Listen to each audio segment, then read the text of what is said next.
Hi, my name is Marci Smith Deal, and I'll be sharing with you today the history of HEB ISD. It will be, needless to say, a condensed version. I could go on for hours about this district I grew up in and absolutely love the communities of Hurst, Euless, and Bedford. My parents moved here in 1958. I was born a few short years later, but my father was a football coach at L.B. Bell High School when it was the only high school in town. He later became the athletic director after the death of Fred Pennington, and he was the athletic director here in this school district for 35 years. Currently, I am starting my 27th year as a social studies curriculum coordinator for the district and my 37th year in education here, all with HEB ISD. So let's go into our story so we'll know a little bit more about the history of HEB area. First of all, we have always been very blessed to have visionary leaders live in this area. We firmly believe that everyone makes a difference. We are, you will find, a no excuses and whatever it takes kind of district. We believe that all pieces of the machinery work together. There's no such thing as somebody that's not as important as anybody else. We are all important working together for the betterment of our children, and that is our one driving force, to do what is best for children. So why did people choose to live in this area?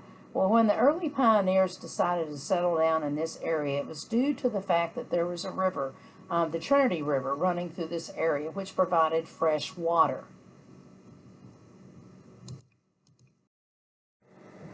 Most people may not realize this, but across the street from Veridian Elementary School is pretty close to the location of the original Bird's Fort, and it's at this fort that Sam Houston, together with some Native Americans, signed a peace treaty, and I'll talk to you a little bit more about that so that settlers could live in this area peacefully.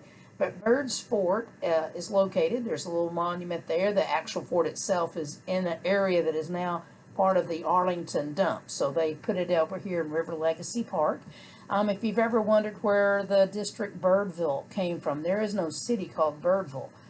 It is named after Bird's Fort. The actual fort, needless to say, is not around anymore, but that's a unique location, and it's definitely worthy of going out and looking at these historical markers. So a little bit about Sam Houston. Now, this is one of the things that makes this area so awesome, is that from the very beginning, we've had people in this area that believed in progress or perish. There's no such thing as status quo. Things are going to change, and boy, are we ever living in those times right now. But you've got to have with the attitude of good for all, and that's what we focus on in this school district, taking care of all of our children. If you want to see a really cool statue about this, Sam Houston is called, his nickname that the Native Americans gave him was the Raven. And there's Raven's Grill in the city of Euless at the golf course. And this monument is outside of the golf course that is open to everyone, public golf course, owned by the city of Euless. And you can see that statue there of Sam Houston signing the peace treaty so that settlers could live in this area in a peaceful manner. Now, the settlement of Northeast Tarrant County began around 1850 when Isaac Parker built his log cabin home. That log cabin home can now be found in Log Cabin Village in Fort Worth. If you ever get a chance to go see that, it's a pretty fascinating area. But his actual home location is now in southwest Hurst. There's actually a Parker Cemetery that you can go to. It actually has a monument there that you can go and read. It's located on Highway 10, also in the city of Hurst. His nephew is Quanah Parker. There's Quanah, Texas. There's Parker County. He was one of the last great chiefs of the Comanches. I love to talk about him because he was, needless to say, a visionary leader. His mother, Cynthia Ann Parker, for those of you that are into Texas history, pitifully sad story, but that was her uncle that rescued her. And if those of you that are into old movies, if you ever watched the movies The Searchers, it was kind of based loosely on the story of finding Cynthia Ann Parker and taking her from her family, which dealt with, you know, Chief Nakona and Quanah Parker. So great little stories there in history, but that did affect our area, and you can see that stuff on Highway. The first family, modern day Hurst, were the Arwines. And in 1865, Civil War is over with, or at the end of the Civil War, they arrived from Indiana for a fresh new start, followed by lots of friends and relatives. One of the first things they did was establish the Arwine School. Her granddaughter, Miss Hattie Bell Cribbs, was my actual first grade teacher at Bel Air Elementary School. And her husband was the town barber. So the Arwines have been around for a long, long time, and their families still contribute to this area very much. After the Civil War, like I said, more settlers moved into this area, and of course they needed schools and churches. And Daniel Arwine, again, I'm focusing on the visionary aspect, responded to this need, and he deeded some land. Now, what's really cool, and the reason I'm putting this one in here, is the Arwine Cemetery. A little hard to find, but it is the only place where actual Hurst, Euless, and Bedford actually meet. They all coincide there in the Arwine Cemetery. Because if you're familiar with the city of Euless, Morrisdale Estates, that is actually in the city of Euless, and then right behind it is the city of Hurst, where you'll find Bel Air Elementary School, and off of Pipeline, which literally, as I was growing up here, there really was a pipe that ran down the middle of the road, and that's why it was called Pipeline. You just drove on one side or the other. But you will find Arwine Cemetery Road off of Pipeline. It's close to that shopping center that has Kroger and all, but it's pretty much locked up now, but you can still go see the cemetery. Pretty cool stuff. So in this area as well, some of you may have noticed this, we have an elementary school in our school district called Spring Garden Elementary School. Well, Spring Garden was another part of town. In fact, if you are driving on Cheeksbarger and on the corner of Cheeksbarger and Central Drive, right before it turns, well, actually, right when it turns into Jackson and Colleyville, you'll see there's a Spring Garden addition there. It's also named in honor of this for our earlier settlers that came in. Unfortunately, in 1872, the fire destroyed the schoolhouse, but our Spring Garden Elementary School is built on that location, pretty close to it, and it's in honor of the original settlers that came in this area back in 1800s. So let's talk about the 5 phases of growth of HEBISD. First of all, in the 1800s, remember we've already talked about after the Civil War, people are starting to move, wanting fresh starts. Texas was still young, fresh, and open. We went from a rural to a boom, and then back to a rural community. In 1800s, from 1880 to 1890, Bedford literally was a boom town. It had a population close to 2,000, had 28 businesses, had the old Bedford School, which was then called the Bedford College, Old Bedford School. You can see that beautiful building on Bedford Road, needless to say, in Bedford. And Bedford at that time was the second largest town in Tarrant County. Only Fort Worth was bigger. So you may say, why? Well, you got to realize back in that time period, you had to find some watering spots, and Bedford was halfway between Dallas and Fort Worth, and the perfect spot for the watering hole for cattle drives between the city of Grapevine and Fort Worth. In fact, if you still want to see the water well, it's still there. It is on Bedford Road, right next to the little winery that we have here in Bedford, and you can see that on Bedford Road. Just don't blink because you will miss it. You got to look real fast, but it's pretty cool to see that as well. So who was the founder of Bedford? Well, his name was Weldon Wiles Bobo. He's the founder of Bedford. He opened the post office in the town of Bedford in 1870. He and his family ran the general store until the 1960s. And most of the residents in this area were from Bedford County, Tennessee. So we actually could have been called Hurst, Euless, and Bobo, so I'm kind of glad that they all voted and said, let's vote and name the city after the county that most of us are from, which is Bedford. So that's why we're called Bedford. It's named after that county in Tennessee. If you want to know where his house was, if you're familiar with on Central Drive and QT, that housing development right behind QT off Don Dotson Road, that was his homestead. And when I was growing up, that house was still there. It was a big open land. And so you can see some things change pretty fast, but it was there for a long time. And his general store literally was on Bedford Road. And it's in now, his store was where the open land is in front of the old Bedford School, closer to Bedford Road. Now, when you're traveling down Bedford Road, you'll notice that there is an entrance to a cemetery. This is the visual importance of what a big deal the city of Bedford was. Even the founder of Hurst, Uncle Billy Hurst, is buried here in this Bedford cemetery. Now, Bedford actually ran east and west. It is very, that's why if you kind of like, ooh, where's the downtown for the city of Bedford? Bedford, literally, it was a dead end. When you went down Central Drive, it dead ended into Bedford Road. And Bedford, the city, actually ran east to west. And in fact, a gal that I worked with for years, her home was where Walgreens is on the corner of Central and Bedford Road. Her grandma was across the street, and her other grandma lived where the Walmart shopping, a little grocery store is now on Bedford Road. So everything kind of consolidated right there, and that is why when you drive, you'll see the cemetery, and next to the cemetery on the east side of the cemetery is the Church of Christ, and that is the original church in this area. It has a historical marker out front. So then you go Church of Christ, and you go Bedford Cemetery.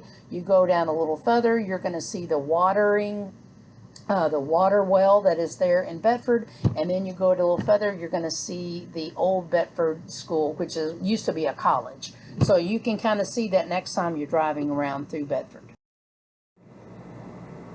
After the Civil War, we had some classes held at Spring Garden, and then, as you know, I've talked about that already, it burned down. So Milton Moore, another visionary leader, deeded some land for the construction of a Bedford college.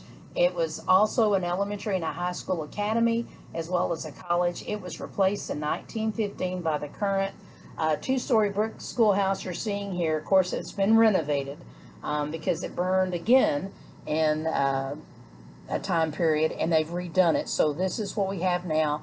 It is on Bedford Road. It's a beautiful building to go see. It was actually used as our school until 1969 in our own school district. Now, the city of Hurst, I'm kind of jumping around a little bit, but just kind of give you some background. The city of Hurst was named after William Uncle Billy Hurst in 1870. Again, a lot of people coming to us from Tennessee, again, after the Civil War. He was a Confederate veteran. He moved to this area. He was ready to start over, and he was visionary and entrepreneurial enough to say, I'm going to donate some land, because if you donate land, I want the train station to come through my town. And when it came through his town, needless to say, that brought business to his area. So later growth in this small town slowed, because then they moved the rail routes to Arlington rather than the mid-city. So that's what allowed Arlington to grow so fast when we really slowed down. And you're going to see the whole area is really going to go back from a rural area to a boom, back to kind of a bust, back to a small town for quite. 1903 is when he had convinced that railroad to build the land to connect Dallas and Fort Worth, and donated land, and that is why the city of Hurst is named after him. He wasn't the founder of Hurst like the Arwines, but he did donate the land, and it was the depot station. He named it after himself, the Hurst Depot Station, and that's where the town name came from. So how about the city of Euless? City of Euless was named after Elisha Adam Euless, who moved to this area in 1867. He was the very first sheriff for Tarrant County. Very, very important man, and so the city is named after Elisha Adam.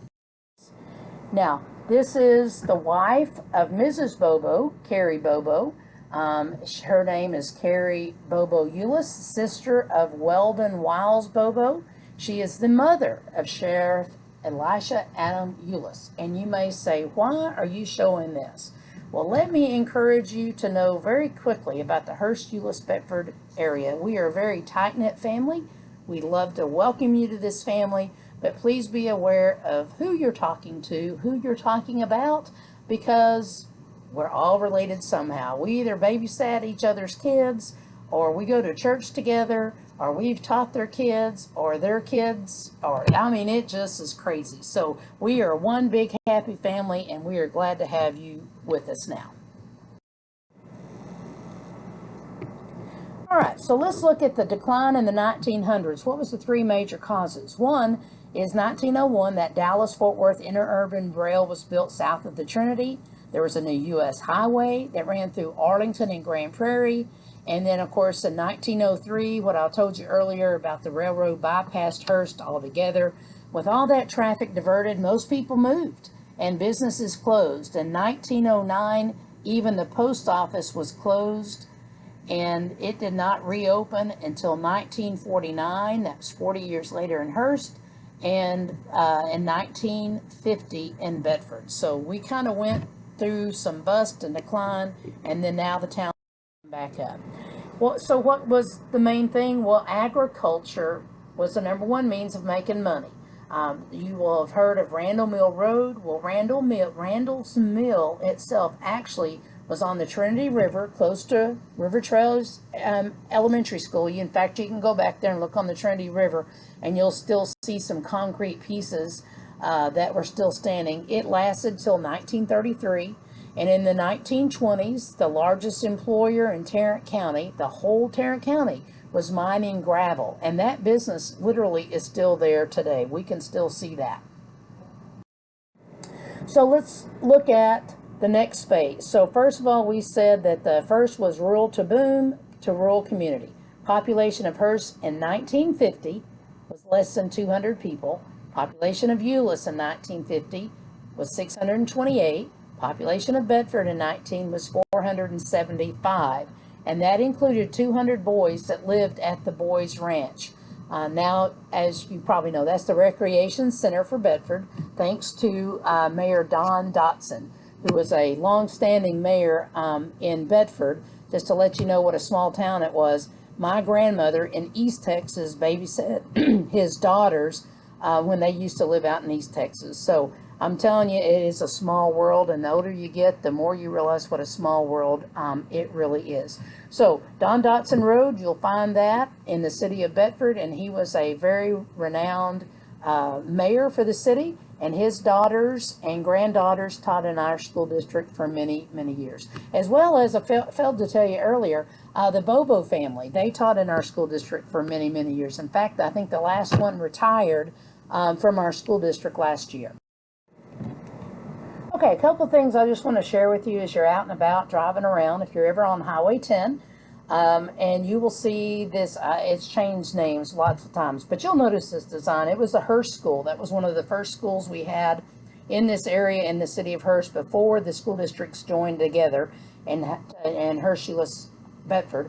It was built by the WPA in 1940. It did become an elementary school later, but now we've sold it, and it now belongs to, I think it's a church or it's a union building. I forgot which it is right now. It keeps changing hands, but it's located on Highway 10. And the reason I pointed that out is because it was across the street from the Souders grocery store. You will see the Souders Street as one of the major streets that runs through Hurst. That is one of the founding families of the city of Hurst, and I'll talk more about them in a little bit. But it is located on Highway 10, and how you're going to know if you're talking to an old-timer that's lived here a long time, they're going to call it Old 183, because at one time that was the highway that connected Dallas to Fort Worth. And you can still, from our Highway 10, you can still get to downtown Fort Worth traveling that way. Needless to say, you can't get to downtown Dallas traveling on it because it ends into the freeway, but you can still get to downtown Fort Worth traveling on that road.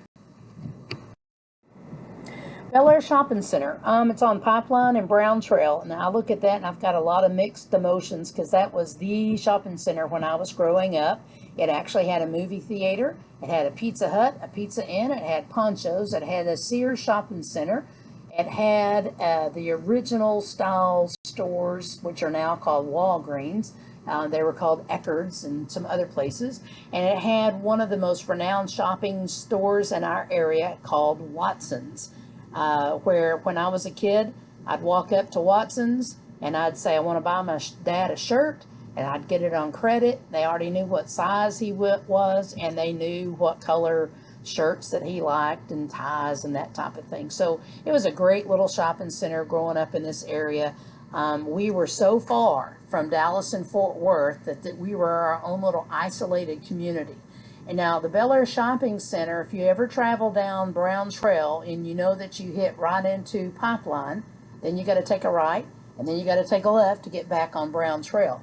Well, this was the original space for where the Hurst family lived, and they had many, many acres, and they were a little late on selling their land, needless to say, because that was their family farm, and so that is why the road literally dead ends into the shopping center. Then you take a right, and then you got to go take a left to go back on Brown Trail. So that was the old Hurst family shopping center. And just to really date myself, during the 1970s, this is where all the kids would come and hang out in this shopping center. This was the hot spot.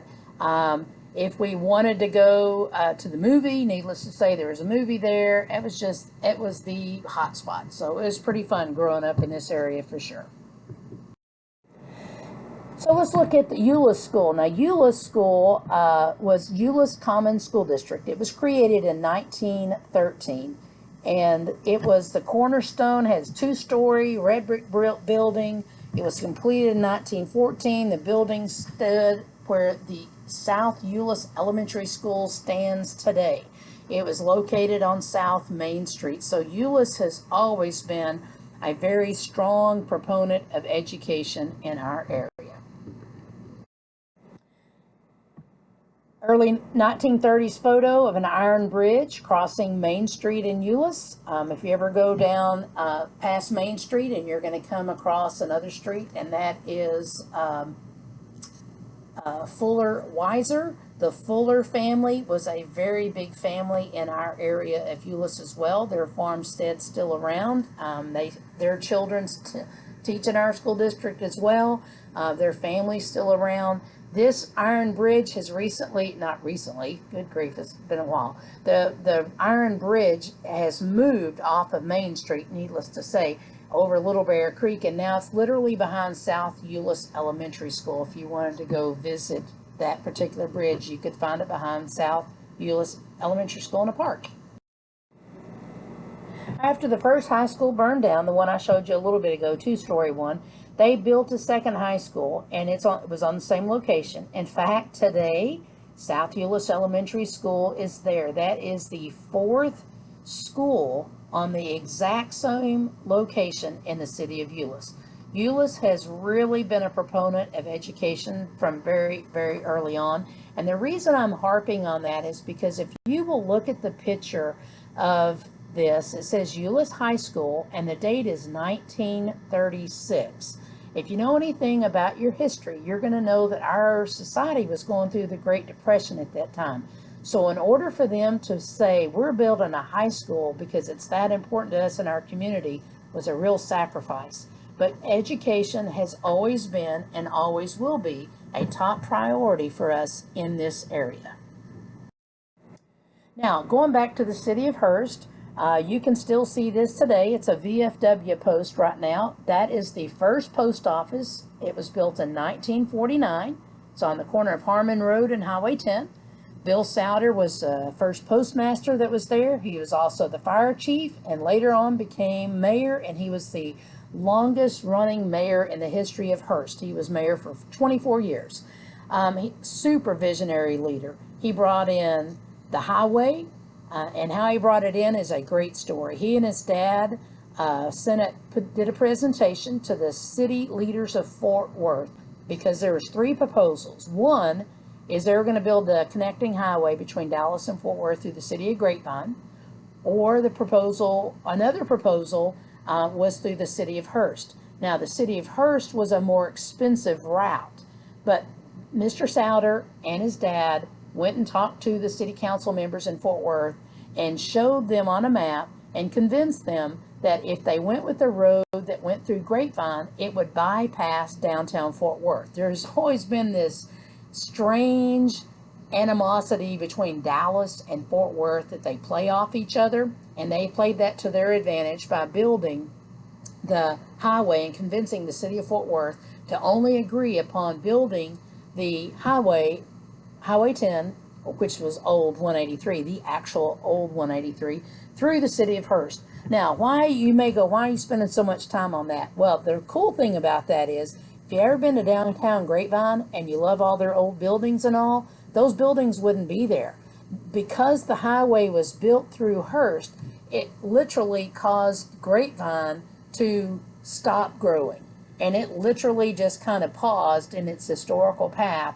And then later on, people came back and said, hey, let's build this back up and make this part of a real touristy thing and part of preservation. So I'm really pleased with that. I love the old city of Grapevine, and it's really fun to see that. But I'm always pleased that Hurst played a very big role in saving Grapevine as we know it.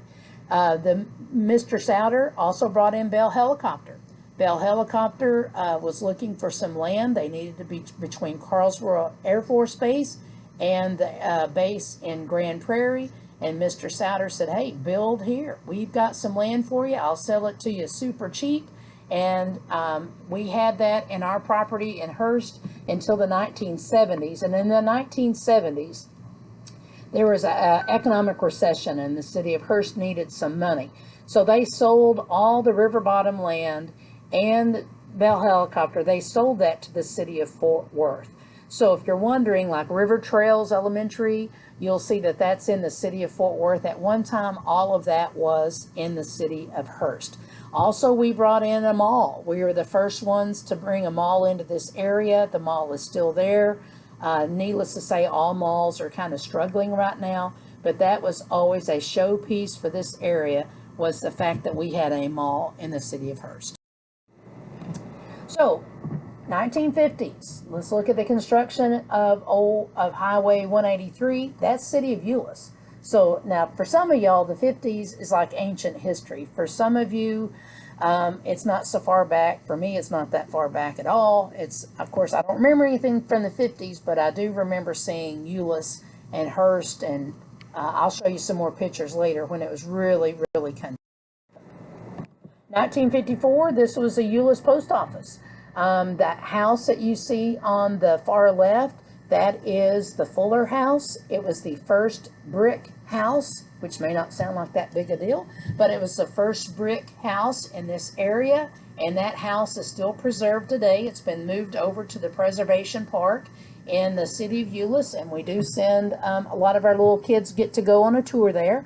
In third grade, they get to go tour the Fuller House, and if you want to feel old, it's kind of fun watching these little kids when they point to things like, what's that? And you go, that is a rotary telephone. And they've never seen them before, so that's pretty crazy. But that was what Euless used to look like, and the post office, grocery store, all of that together. So when we look at this, Euless Heritage Museum, here's the Fuller House. It's been moved. It's a brick house. We actually have a barn that was from Camp Bowie that was brought over and at the Heritage Museum Park.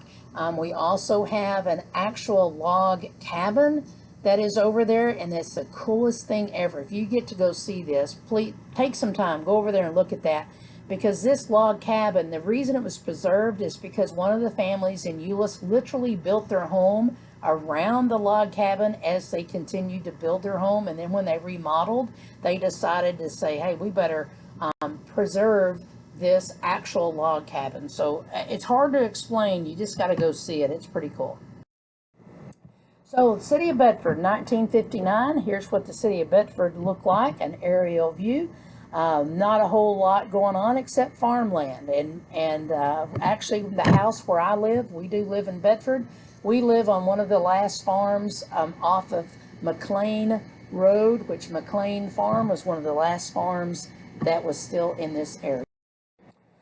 Bedford City Hall Community Center. This was the library and the fire station through the 1970s. You can still see this road again on Bedford Road. Remember, as you travel east-west down that road, it's still there. You can still see the building. It's still in use today by the city of Bedford. Believe it or not, in 1964, we had one of the most famous hotels in all of North Texas. It was called the Western Hills Inn. Elvis Presley stayed at this hotel many times. Unfortunately, the hotel's not there anymore. It's got a great history. It had an Olympic-sized swimming pool. It had all these shows that would be there. And now that's where the current Euless Police Department headquarters is now located. Back in the 1960s and early 70s, our little area was considered the hot spot because it was so isolated. We are located halfway between Dallas and Fort Worth, but yet it was a very exclusive and kind of hard to get to community. Now, one of the areas that we have is our black community that used to be in this area called Mosier Valley. It's got a great history. The first house in Mosier Valley was a log cabin built by Robert and Delcy. Now, this land was a wedding gift from the family who they used to work for. Unfortunately, when we say used to work for, that it was slavery. And so once the owners of that land gave this family some land and said, we will call it Mosier Valley, and that was their gift to them. They freed slaves, gave some land, and this was the birthplace of Veda. Now, Veda is one of our teachers that was in our school district for years. She was our first African-American teacher we had in HEB ISD, and her daughter still teaches in our school district today. That was Veda Johnson, and I'll tell you a little bit more about Miss Johnson here in just a little bit. One of the things that we are very, very proud of in HEB ISD, not by any means saying we're perfect, because everybody makes mistakes along the way, but there was no court-ordered integration in HEB ISD because community members talked to Pat May, and hopefully you'll become very familiar with the Pat May Center. That's where our professional development takes place. She was the assistant superintendent for the school district, and the head football coach, which happened to be my father, Hoot Smith.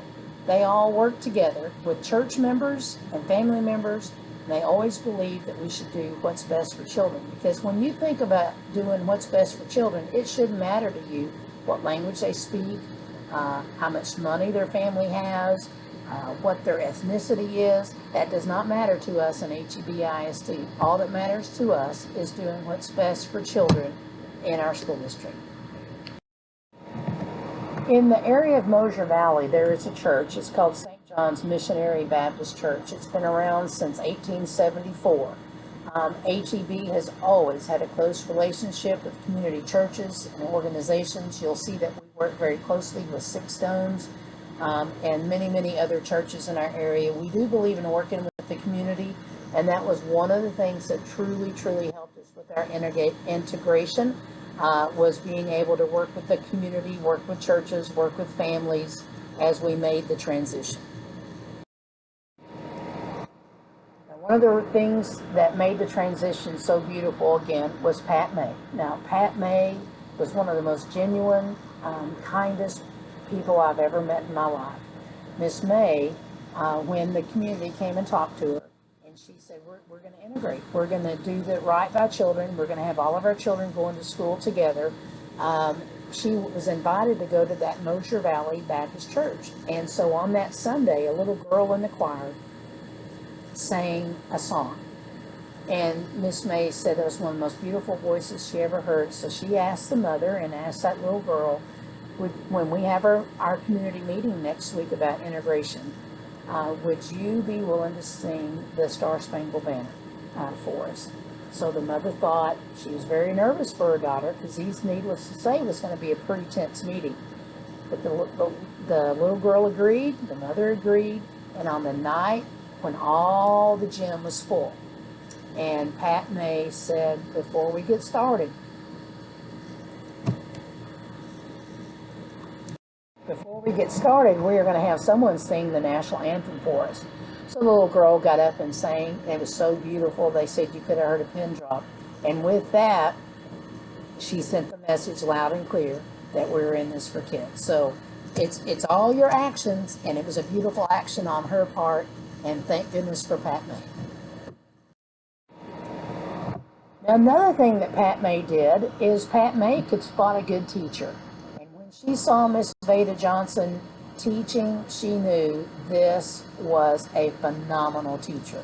So in 1966, now those of you that know history, this was still a pretty tense time period for race relations in the United States. But in our school district, Miss May had Miss Veda Johnson providing professional development to all the teachers in our school district, which is pretty exciting because Miss May said, again, a good teacher is a good teacher. She did not care. She did not see that as a problem at all, and nor should it have been a problem. But Miss Veda was announced as our Teacher of the Year in 1973. At that time period, we only had one Teacher of the Year. We didn't have an elementary and a secondary, and Miss Veda was one of our very first Teachers of the Year. Now, one of the things that's kind of interesting, this is a friend of mine's house here, and I laugh every time I see this. We went from country to urban in a short time period. She said she got up one Sunday morning and looked out, and there was a whole bunch of people standing in her yard in suits, and they had a post hole digger, and they were putting that in her yard. They didn't even tell her they were putting it in there, but at one time, that's where a Methodist church was located, and it was there from 1950 to 1961. Well, actually, it was before that. It was 1887 they brought it in. And then it became farmland, and later on built a little community there. That was in Bedford. 1958, we became a school district. So if you've ever wondered, why are we called Hurst, Euless, Bedford? It's in order of how the cities joined. Hurst and Euless were already a common school district. And then in 1958, the city of Bedford joined in. So it became Hurst, Euless, and Bedford. I know that's kind of strange because when you see HEB, a lot of people think of the grocery store, but that's exactly why we became a school district. One of the things I want you to notice, you're looking at the entire administration of the school district in 1956. There was one superintendent, Mr. Humphreys. There was one principal, Mr. Edwards, at the high school.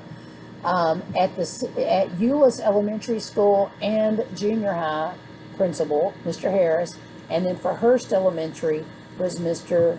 Bodine. Now, that school I showed you already on Highway 10, that was the original Hurst Elementary School. And then it became North Hurst Elementary School, and then they moved it, and not North Hurst, excuse me, it was South Hurst.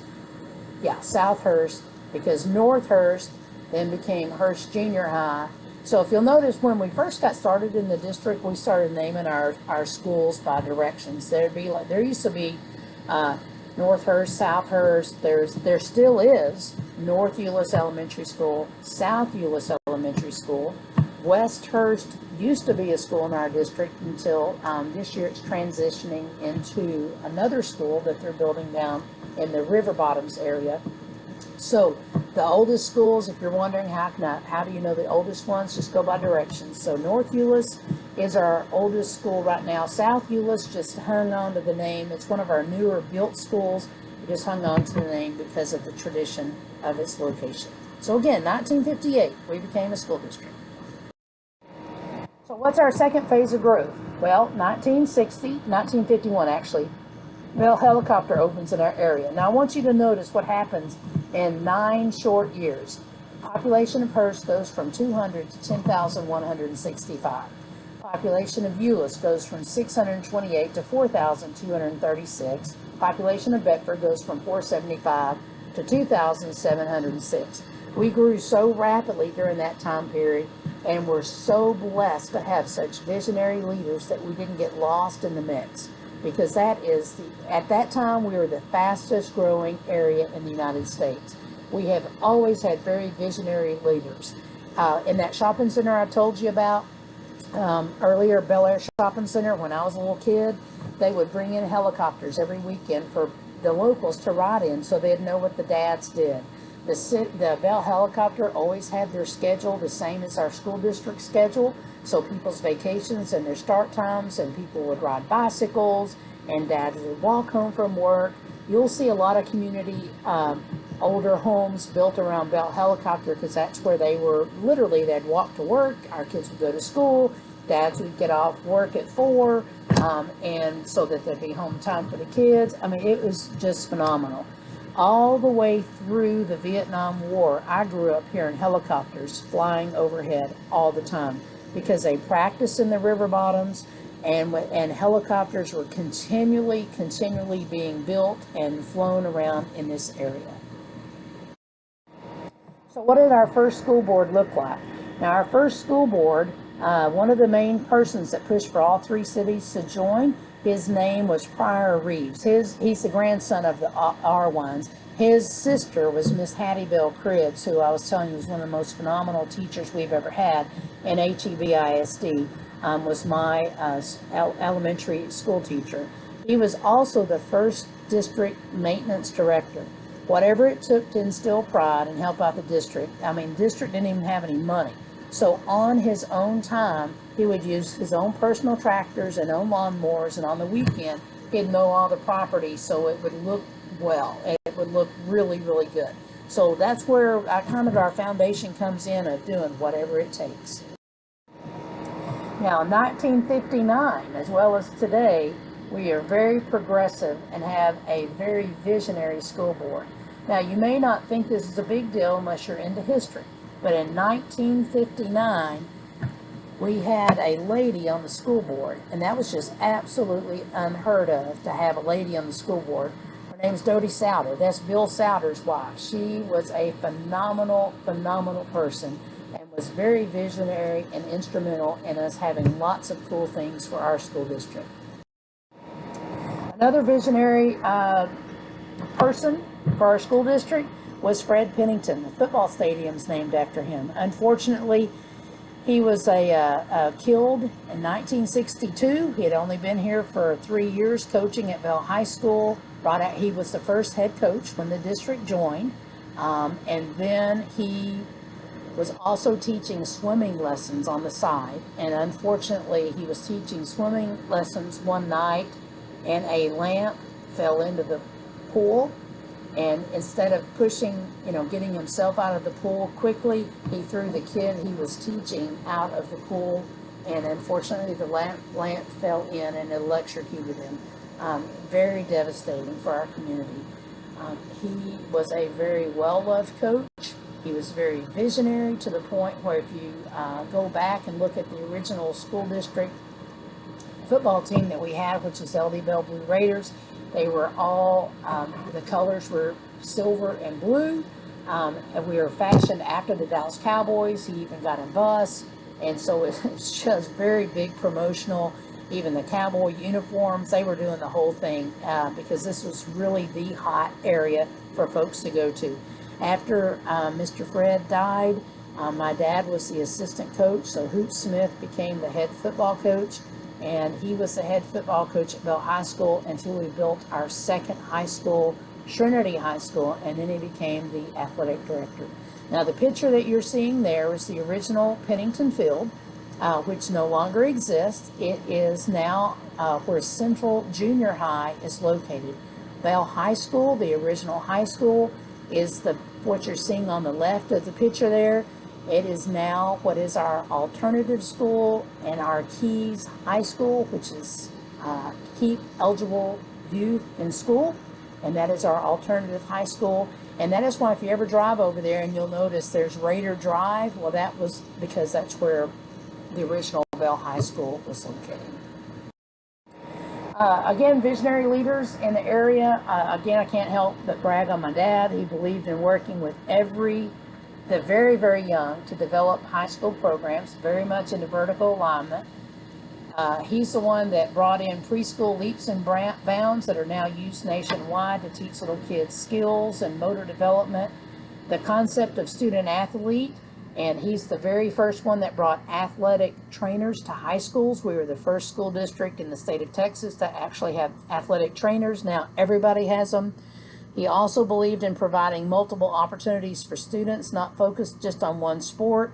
And he is also known as the godfather of gymnastics. He brought gymnastics to the state of Texas, and Bell High School alone has won over 27 state championships. So it's that visionary type of leadership that we're talking about that's so important, and it's what made HEB so unique for all these years.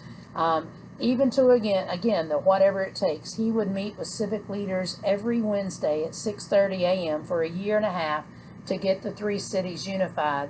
Now, it may not sound like that big a deal, but sometimes when you're working with three different cities, trying to get them all to agree on things, it can be difficult, but they would work together, and that is why now we have Mid-Cities Basketball Association, Mid-Cities, you will see Pee Wee, Mid-Cities Baseball, those type of things, because the Mid-Cities is all working together. So let's look at our next growth, our third growth, building the freeway. Airport Freeway was built in 1970. It increased the population because now when we built the freeway, we built it because we know that we're getting an airport in this area. So needless to say, the airport was a major force. Here's what Norwood Drive looked like in Hurst in 1975. Just a bunch of old farm buildings, wide roads, hardly anybody. Ken Beller Shopping Center kind of shared that with you about that was the big in the 70s. And then this elementary school was one of the newer built schools in 1973. Now, I'll put that in there because I want you to even notice how we've manipulated and changed the land. That is Bell Manor Elementary School, which is located right by Pat May Center, right behind, just south of Pennington Field. And you can see how much the land has changed. So we have manipulated the land. And if you'll even notice, when I was growing up here, and some of my other friends growing up here, we in the city of Bedford especially, I'll show you a picture in a minute. We didn't have any paved roads. City of Hurst had paved roads. City of Euless had paved roads. City of Bedford, even in the 1970s, was dirt roads. And they were very proud of that. Here's the junior high that I'm talking about. This is Bedford Junior High. This is 1973. If you look closely at that picture, you will see a paved circle drive, but the road in front of it is all dirt road. And that was the city of Bedford. It was always, we always knew when you went from Hurst, you'd go cocoon off the concrete onto the dirt roads. And in fact, when I was growing up, I was allowed to drive to the end of Bedford, to the end of Brown Trail in Hurst, and I had to turn around the big tree, which is right in the middle of Cheeksbarger and Bedford Road. I had to turn around that big tree and come back home because we couldn't go to the crazy city of Grapevine. And honestly, which is kind of weird, I've never even heard of South Lake till I got older because it was just farmland and we just didn't know anybody out there. Grapevine we had heard of, and honestly hadn't really heard of Colleyville because Colleyville was just all farmland too. Everybody that I knew went to Grapevine High School if they didn't go to Bell or Trinity High School. So this high school, 1973, you're looking at, that's LD Bell High School. Look at that freeway. One truck, couple cars. It was pretty slow pace back then in 1973. You can see how much we've altered the land, how much of that land now is just completely covered in with businesses and houses, and just how much things have changed. So, Bell High School. It was opened in 1957. In the current location, 1965. The land was donated by the late Larry Bell, founder and president of Bell Helicopter, Textron, and Hurst. So if you ever wondered what the letters L and D stand for, it stands for Lawrence Dell Bell, and it's named after the founder of Bell Helicopter. So Trinity High School, built in 1968. Now, Trinity, I keep hearing these goofy rumors that, oh, Trinity was like an old college campus. No, I remember it being built I went out there with my father many times. That was as it was being built when I was a little kid, and Trinity was built to look like a college campus because that was our goal, is to provide opportunities for our kids in a visionary type way so they'd have get used to a college type setting. And the reason it's called Trinity, it's named after all three cities, which obviously three cities, the Trinity, and then they named the high school after that. On Raider Drive, this is the location of the original Bell High School, is our Keys Learning Center. It is also known as Keys High School. So we have that opportunity for our and so our next phase of growth by 1990, we have already grown quite a bit. That was our big as we grew. Now, also realize that because this is a modern day port city, airport, like back in the day, people used to go to come into Boston or other places or New York. That would be their place of coming to the country. Well, now we're coming here to the port, which is an airport, and that's why we have over 70-something language spoken in our school district. Very much community visionary, whether it's our stadium, which at the time it was built in the 1980s, was the largest stadium in the state of Texas. It was very visionary. Now other people are kind of catching up to us. We have our visionary, and boy, people are very jealous of this, our Pat May Center, which is our site for professional development and also for us to have any type of meetings. We can have banquets there, that type of thing. Very visionary for us to have that, as well as our new Buinger Tech Center, which is a state-of-the-art place for our children to be able to get extra educational opportunities, whether they go to Keys, whether they go to Keys, Bell, or Trinity, and then they can take some of these classes at the Buinger Education Center.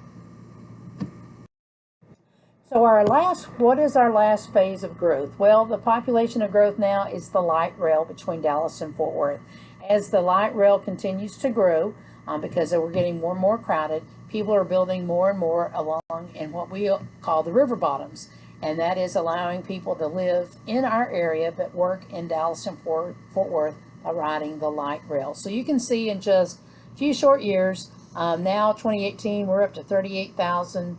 992 in Hurst, 57,346 in Euless, and Bedford at 49,464. So we've really grown quite a bit over the years. Since day one, our philosophy has been the same in HEB ISD. You can see by this publication that our Superintendent Odell used to put out. It's called The Hub of Progressive Education. We always know that we're wanting to be pushing our students forward to be progressive. He was the first one that obtained land for future of the school district. They were visionary enough to say, hey, we're growing fast.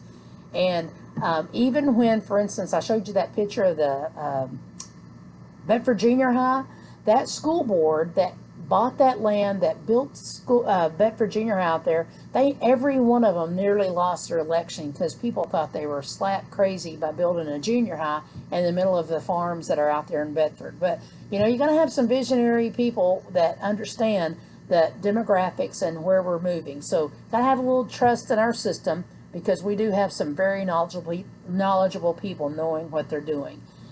Even Mr. Odell established a culture of family.